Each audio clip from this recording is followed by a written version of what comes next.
Well, hello. My name is Robert Franz, and I'm going to talk to you today about active listening and our perception of time. I'm the music director of the Windsor Symphony Orchestra, and I have been for the last 6 years, but I've been conducting for audiences for nearly 30 years at this point, and I've started to notice a bit of a pattern that happens with our audiences, and those audiences that really engage with classical music, engage with the sounds that we make, and those that don't. Now, have you ever had the experience where you listen to a piece of music or a concert and it was as though time had stood still and it hadn't even happened? Like you were so engaged and so invigorated by the music that you had no idea that time had passed? Or have you had the opposite experience, either at a concert or perhaps at a talk, where you continually watched to see if had 30 seconds really just gone by? It felt like at least an hour and a half at that point. Our perception of time changes depending on how we engage with what it is that we're doing. Part of the issue with classical music and engaging with classical music is this concept of active listening. Now, we spend most of our lives having sounds pouring past us, and we don't listen to most of them, maybe millions of sounds a day. And then we walk into a concert hall and expect to change and all of a sudden be able to actively hear what's going on in front of us. What is active listening? Quite simply, it's the idea and the act of hearing what it is around you without judgment and just really being open to those sounds. Let's try something together. I'd like to see, first of all, before I add some music into our soundscape, what sounds already exist in our soundscape. So I'm going to ask you to sit in silence for just a few seconds and observe the sounds that you hear around you.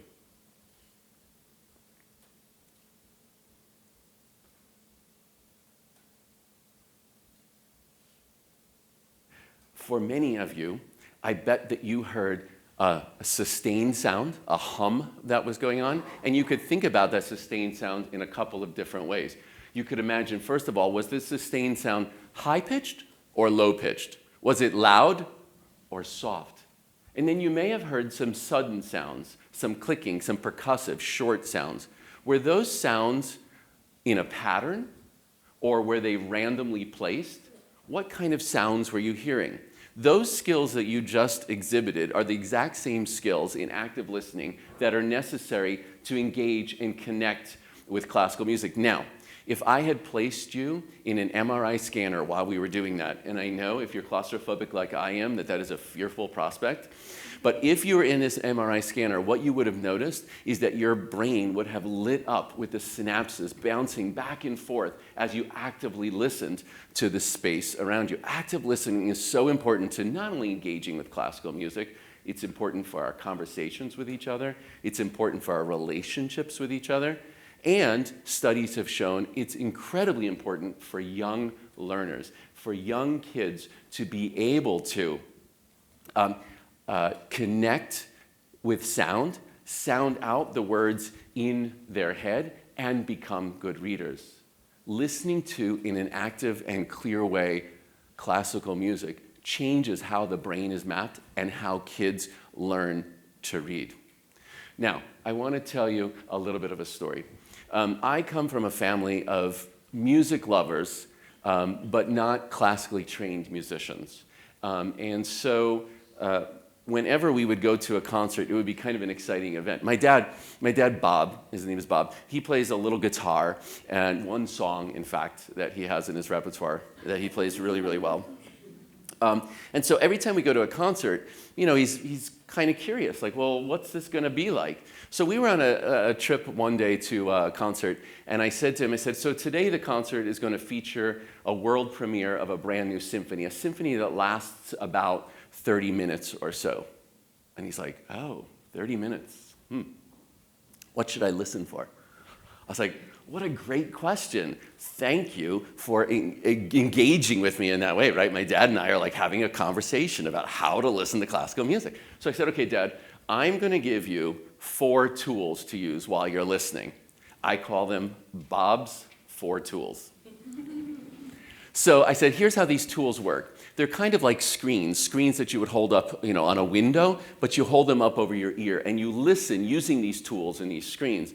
And as you listen and adjust if you find that one of them isn't working, lay it down without judgment and pick up another one and continue to go back and forth between these 4 tools and these 4 screens. So today, I want to share with you these 4 tools. The first of which is rhythm.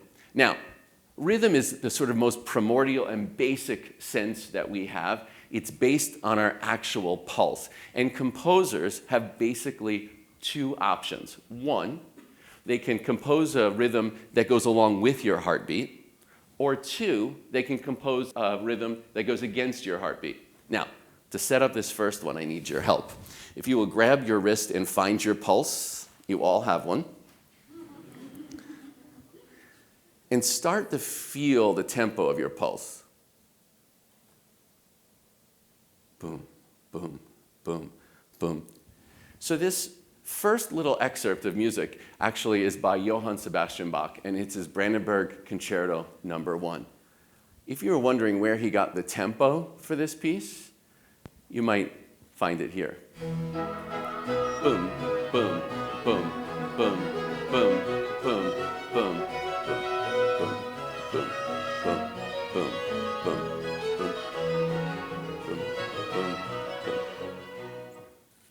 Now, as I mentioned, composers sometimes try to thwart your sense of rhythm and your sense of pulse.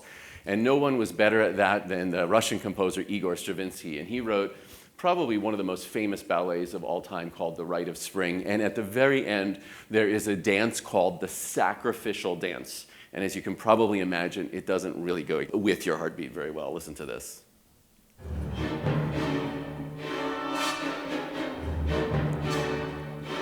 I hope this isn't how your heart is racing right now.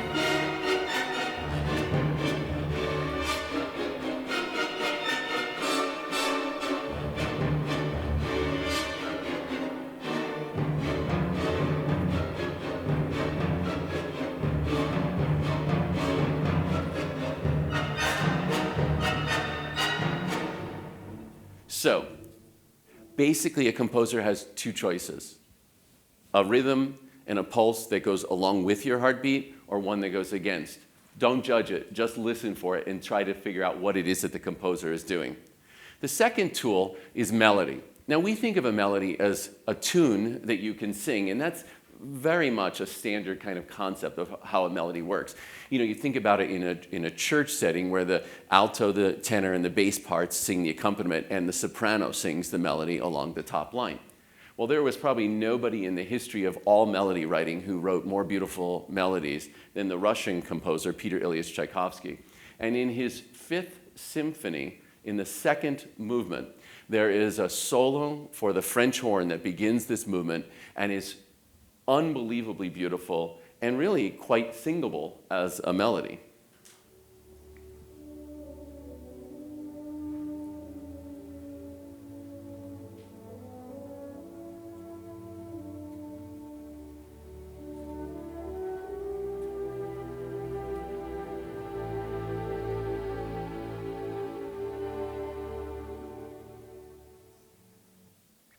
This melody, in fact, is so singable. How singable is it, you might ask? Mr. Frank Sinatra himself turned it into this song, Moon Love. Will this be moon love? Nothing but moon love. Will you be gone when the dawn comes stealing through? Now, some may think that Tchaikovsky would be rolling over in his grave if he heard Frank Sinatra singing that song. I happen to think that Tchaikovsky would absolutely love it because it really takes this singable melody idea and takes it to the next level. But the opposite is also true. Sometimes a composer will write a melody that's not in the top voice, but it could be in the middle voice or the middle voice. Or sometimes a composer might split it up and break it up into smaller pieces. Or they may even write a melody that is not singable at all, but rather has all of these angles. So for instance, this next piece by the Soviet composer Dmitri Shostakovich comes from his Symphony No. 5. And in this particular movement, this melody really kind of jumps around, as you'll hear. Begins with the lowest voices in the orchestra.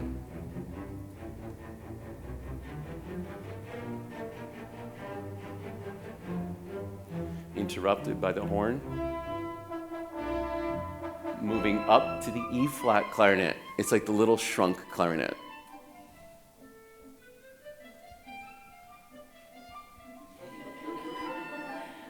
And it starts to descend back down to the bassoon, the lowest instrument in the woodwind family.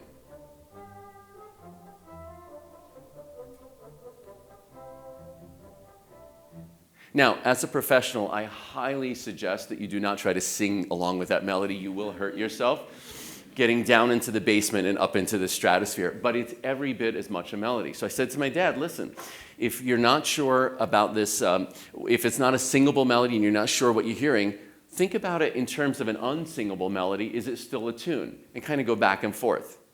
So we got the rhythm and the melody. Then I said to him, the next one's a little bit more, I don't know, interesting in the sense that we tend to think of it in the music business as harmonic progression, but I like to think of it as texture. This is the idea that each of the sounds in the orchestra go in and out to create a tapestry of sound, and these colors weave in and out of each other.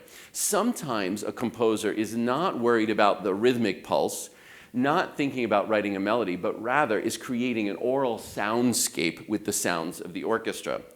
One of the best composers at this process was a French composer named Claude Debussy. He was an impressionistic composer, and he wrote a piece called La Mer, or the Sea. And in the second movement, called Play of the Waves, he begins it by creating the soundscape to get you in the mood of where you need to be.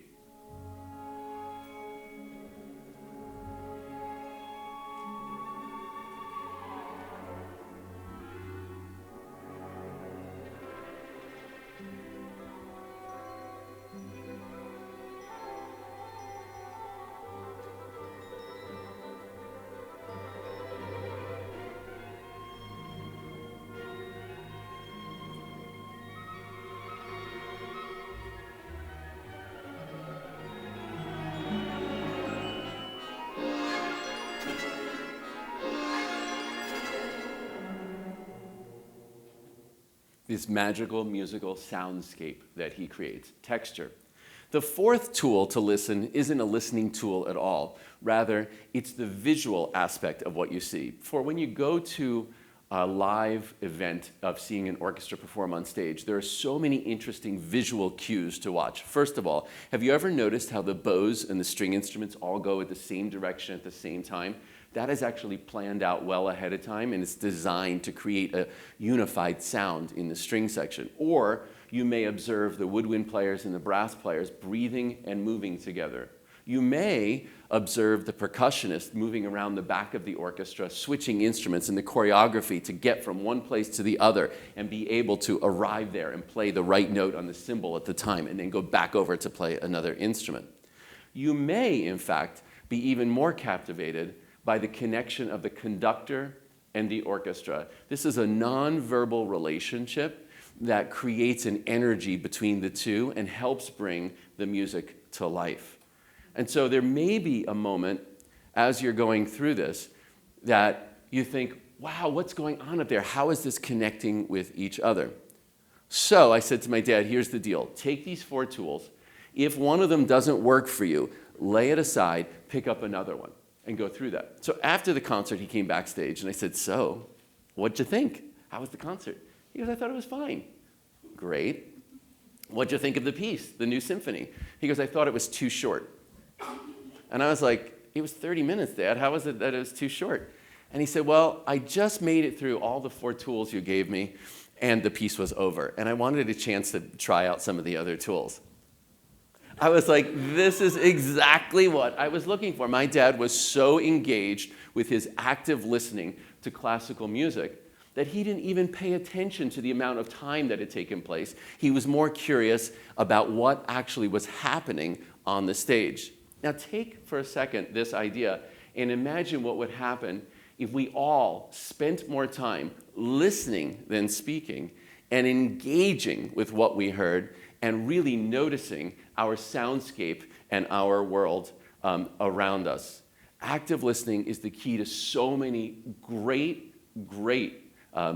challenges that we face, but most importantly, when you go into that concert hall and hear that orchestra play, bring a sense of curiosity and those active listening skills, and boom, away you'll go.